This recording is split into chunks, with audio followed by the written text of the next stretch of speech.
And Chairman Good, thank you so much for organizing this press conference today.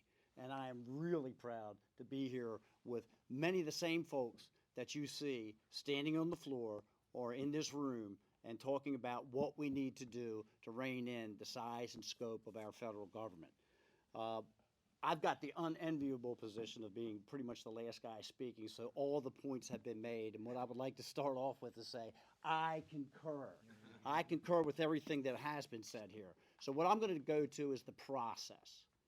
The process is something that we fought extremely hard for January a year ago to restore regular order in the United States Congress, because everyone recognizes that this place is broke, that this system is broke. And the reason that it is broke is because process has been ignored. Process has been thrown out the window. And we have seen the consolidation of the power of the decisions that are being made here in this city placed into the hands of a very few. And that is not the way that it is supposed to work.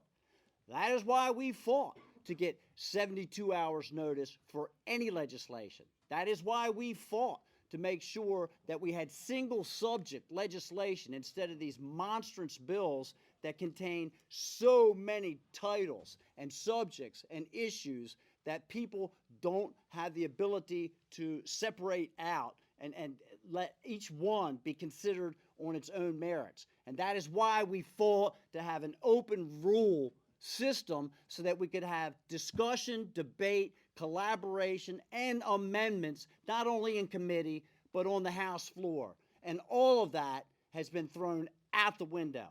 You've got the leadership and the White House making decisions about how the entire country is supposed to be run, which leaves 450 people outside of the discussion. And that's not what the American people asked for. That's not what the American people elected. And so what I say is, if you have a bad process, then you're going to end up with a bad product. And folks, what you see on display today is Exhibit A. That's what it is. It's a very bad product. And hopefully, enough Republicans will gather up the courage to say, enough is enough. We're not going to watch our country be destroyed any longer, whether it's from the mounting debt or the invasion that's taking place on our southern border, and we will not support this bad product.